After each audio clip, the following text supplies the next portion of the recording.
Like, subscribe and press the bell icon for new updates.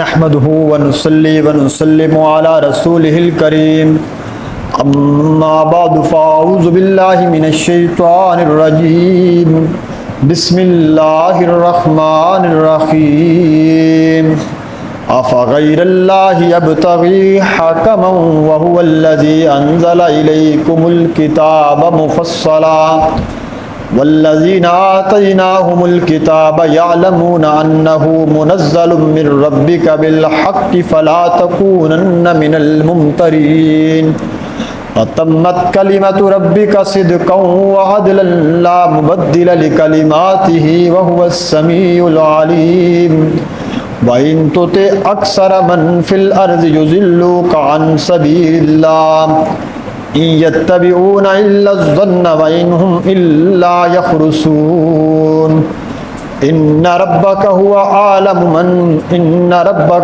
أعلم من يضل عن سبيله وهو أعلم بالمهتدين صدق الله العظيم اللهم صل على سيدنا ومولانا محمد وعلى آل سيدنا ومولانا محمد وبارك وسلم ثم صل عليه۔ کل کے درس میں مختصراً جو ہم نے 3 آیتیں پڑھی تھیں اس میں اللہ رب العزت نے مشرکین کے اس نظریے کا رد در حقیقت کر رہے ہیں کہ یہ جو ایک نظریہ بن گیا تھا کہ ہو سکتا ہے ان کو یہ معجزہ دکھایا جاتا، یہ بات کر دی جاتی، ایمان لے آتے۔ آج بھی ہمارے ذہنوں میں کچھ شبہات آتے ہیں نا، وسوسے آتے ہیں، مرزائی کہتے ہیں، بعض اوقات کچھ اور کفار کہتے ہیں اگر مسلمان یوں کریں تو ہم کیا کریں گے، ایمان لے آئیں گے۔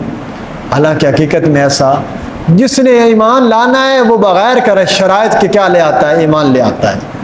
اللہ نے کہا یہاں تم کوئی صفا کی بات لے کے بیٹھے ہو، اگر میں مردوں سے کلام کروا دوں، زمین پر فرشتے بھیج دوں، میں ہر چیز ان کے سامنے حاضر کر دوں اور وہ سب مل کر کہیں کہ آپ اللہ کے سچے رسول ہیں، لیکن ماننے میں پھر بھی کون وجہ؟ انہیں کو یہ نہیں پتا تھا کہ حضور اللہ کے سچے رسول ہیں۔ قرآن کہتا ہے کہ وہ آپ کو یوں پہچانتے ہیں جیسے اپنے بیٹوں کو پہچانتے ہیں۔ اب بھلا کوئی والد اپنی اولاد کو پہچاننے میں کیسے اس کو شبہ ہو سکتا ہے کہ اپنے بیٹوں سے زیادہ آپ کو پہچانتے ہیں کہ آپ سچے رسول ہیں؟ صرف وجہ ضد ہے، اور ضد کا دنیا میں کوئی علاج نہیں ہوا کرتا۔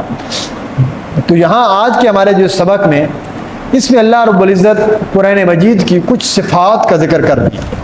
بات یہ ہوئی کہ آپ نے فرمایا کہ اللہ کہہ رہے ہیں کہ آپ ان سے کہہ دیں یہ جو کہتے ہیں کہ ہم آپ کی بات نہیں مانتے، یہ قرآن کو سچی کتاب نہیں ہے، تو اللہ نے کہا آپ ان سے کہیے چل ایک درمیانی بات کرتے ہیں۔ درمیانی بات یہ ہے کہ نہ تم میری بات مانو، نہ میں تمہاری بات، نہ کسی انسان کی بات مانتے ہیں۔ آئیے ہم فیصلہ کرتے ہیں اور اپنا ثالث اور اپنا منصف اس ذات کو چنتے ہیں جس کو تم بھی مانتے ہو، جس کو میں بھی مانتا ہوں، وہ ہے اللہ کی ذات۔ آئیے اپنا معاملہ خدا پہ چھوڑتے ہیں۔ اب یہ تو بڑی واضح انصاف کی بات تھی، تو خدا پر چھوڑتے ہیں۔ اب خدا پر چھوڑا تو خدا نے میرے حق میں یہ قرآن اتار دیا، میرے حق میں دلائل دے دیے، مجھے معجزات دے دیے، اللہ کی بات مان لو اور مجھے رسول مان لو۔ اب اس سے اور زیادہ کیا ہو سکتا ہے؟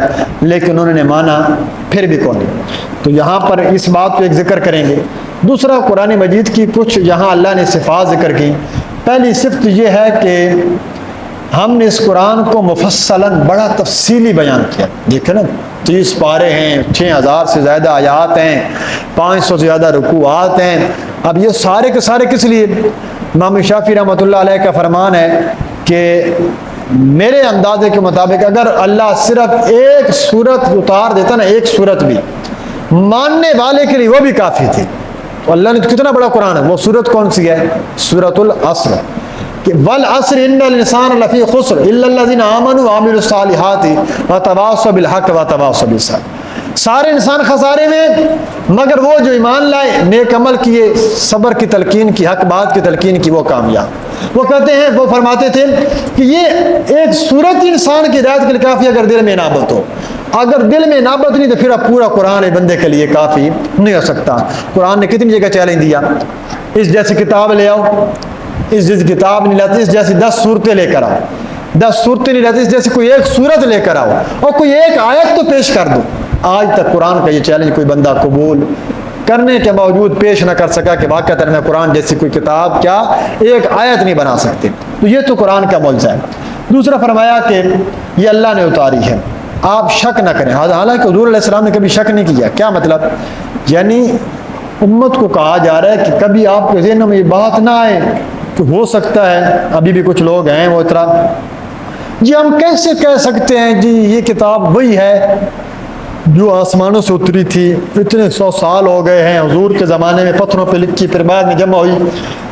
اللہ کہتے ہیں یہ شک ڈالنے نہیں ہے، کیونکہ انا نحن نزلنا ذکر و انا لہ لحافظون، ہم نے اس قرآن کو اتارا اور ہم ہی اس کے کیا ہے ذمہ وار ہیں۔ جب خدا نے ذمہ داری لے لی ہے تو پھر اچھا پھر اعتراض ہوتا ہے کہ پھر پچھلی کتابیں تو خدا نے اتاری ہیں، تورات بھی اللہ نے اتاری، زبور بھی اللہ نے اتاری، انجیل بھی اللہ نے اتاری، اس کو کیوں نہیں ماننا؟ وہ تعریف شدہ کیوں ہو گئی؟ قرآن میں موجود ہے۔ اللہ کہتے ہیں اس کی ذمہ داری ہم نے نہیں لی تھی، اس امت کے علماء کو دی تھی۔ اس قرآن اس کتابوں کو تم نے تھامنا ہے، اور ظاہری بات ہے ان علماء نے کیا کہ اس میں تعریف کر دی، اپنی مرضی کے فیصلے لکھ دیے، تو اس لیے وجہ سے وہ تعریف۔ اس کے علاوہ اس قرآن مجید کی باقی 2 صفتیں ذکر کی گئی، صدقاً و عدلاً، یہ سچ ہے اور یہ انصاف کے مطابق ہے۔ قرآن میں نا 2 قسم کے مضمون ہیں، یہ بات اگر آپ نے سمجھ پورے قرآن کے یہ 2 صفات آپ سمجھ جائیں گے، صدق اور عدل۔ قرآن صدق بھی ہے، قرآن عدل بھی ہے۔ قرآن میں 2 قسم کی آیات ہیں۔ ایک قسم کی آیتیں وہ ہیں جس میں واقعات ہیں، قصص ہیں، پرانے زمانے کی خبریں ہیں، آئندہ کے واقعات ہیں۔ اللہ کہتے ہیں یہ صدق، یہ سچی کتاب ہے، جتنے واقعات اس میں آئے ہیں وہ سارے سچے ہیں۔ اللہ کی کتاب میں کوئی جھوٹا واقعہ نہیں۔ عدل، انصاف ہے کہ اس قرآن میں کچھ آیتیں احکام والی ہیں، نماز پڑھنی ہے، زکوٰۃ دینی ہے، یہ معاملات ہیں، نکاح طلاق کے معاملات ہیں، جتنے احکام ہیں یہ عین انصاف کے مطابق ہیں۔ کسی حکم میں یہ شک نہ کیجیے گا کہ یہ ہمارے اوپر بڑی آزمائش ہے، یہ حکم تو ہم پورے نہیں کر سکتے۔ کیوں؟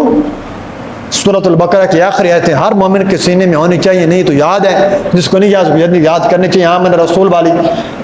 اللہ کیا فرماتے ہیں؟ لا یکلف اللہ نفسا الا وسعها۔ یہ جملہ اگر آپ نے اپنے ذہن میں بٹھا لیا نا، ٹینشن ختم، پریشانیاں ختم، ذہن سے یہ جو ایک چکر چلتا ہے کہ پتہ نہیں میرے پر بڑا بوجھ آ پڑا ہے، اگر ہمارے دل میں یہ بات آ جائے، وہ کیا ہے کہ اللہ قرآن میں کہہ رہا ہے لا یکلف اللہ نفسا الا وسعها، ہم نے کسی انسان کو، کسی جان کو اس کی اوقات، اس کی ہمت سے بڑھ کر نہیں آزمایا۔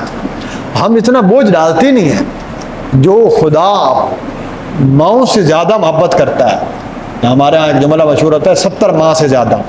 70 کی میں نے آپ کو پہلے وضاحت کی تھی کہ 70 کا جملہ کسی حدیث سے ثابت ہو نہیں ہے، یہ تحدید کرنے والی بات ہے کہ اللہ 70 ماؤں سے نہیں، اللہ بے پناہ محبت کرتا ہے۔ ماں کی محبت کیا، لاکھوں ماؤں کی محبت اللہ کی محبت کا مقابلہ نہیں کر سکتی۔ 70 کیا حیثیت رکھتی ہے؟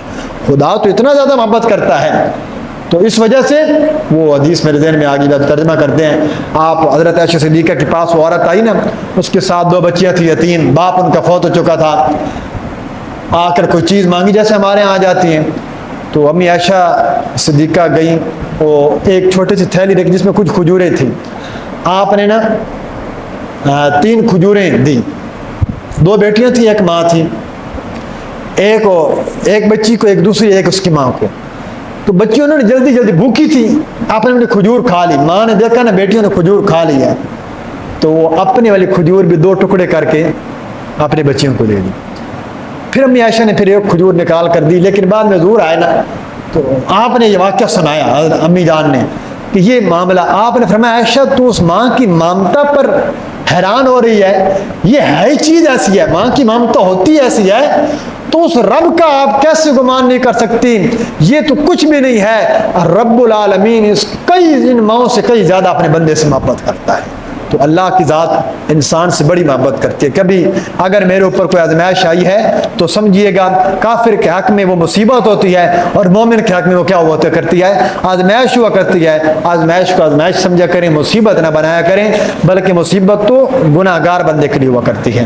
تو ان آیات میں اسی مضمون کو اللہ بیان کر رہے ہیں اور آپ صلی اللہ علیہ وسلم کو بھی تسلی دی جا رہی ہے.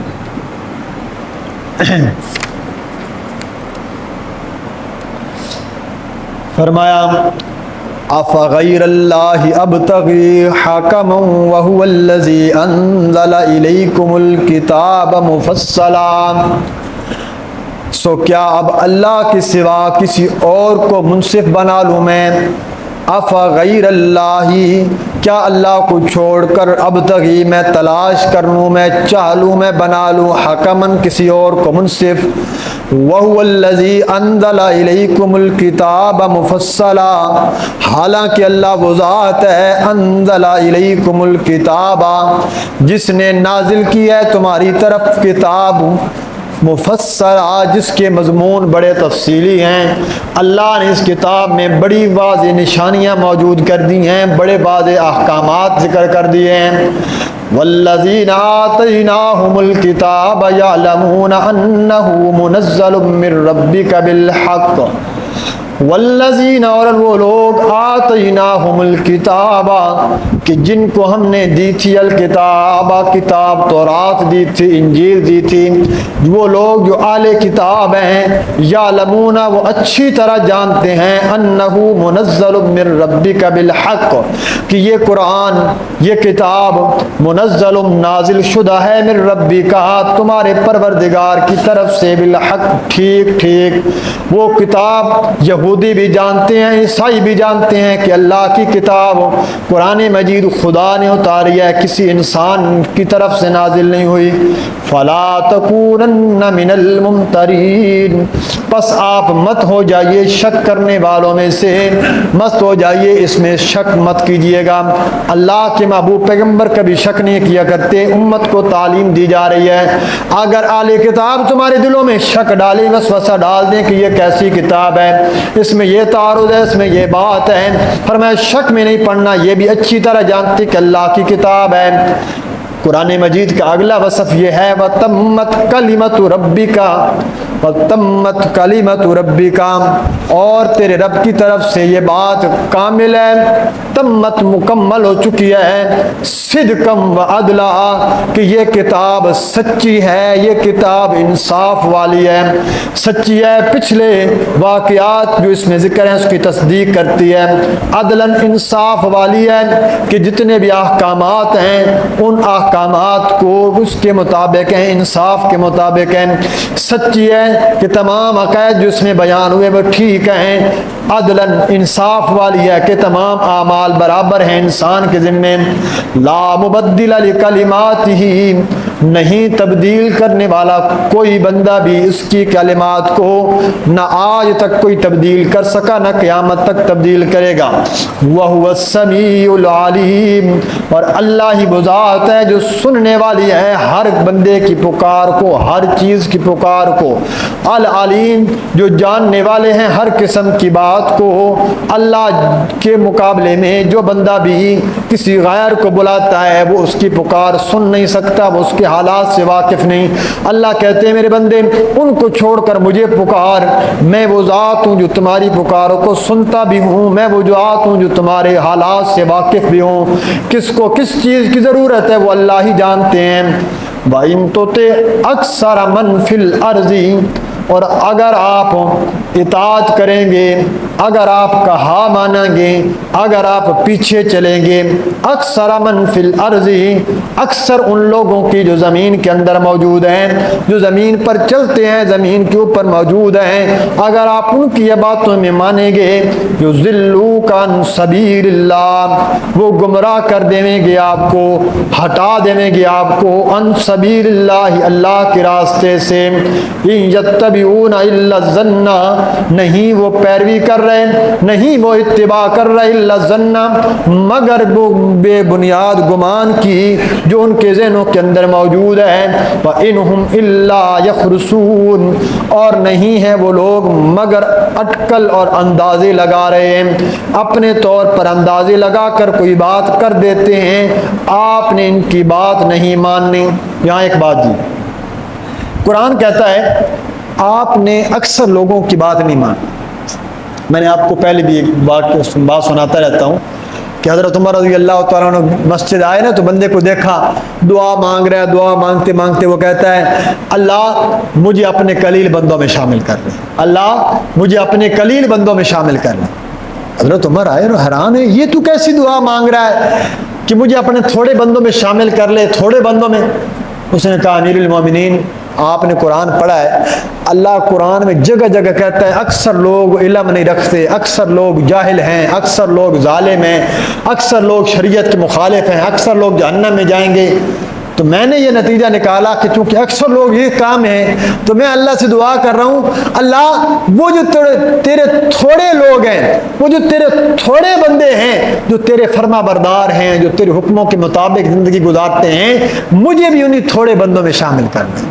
حضرت عمر نے فرمایا کہ واہ بھی تو بڑے کمال کی دعا مانگ رہا ہے، تو نے بڑا نتیجہ نکالا، یہ بات ٹھیک ہے کہ واقعتاً قرآن اب اللہ یہ کہہ رہے ہیں کہ اگر آپ چاہیں نا، کہ یہ ہمارے محاورہ بھی ہے، بڑوں سے ہم سنتے رہتے ہیں کہ دنیا میں آپ اگر کوئی بندہ چاہے نا کہ سب راضی ہو جائیں، یہ نہیں ہو سکتا۔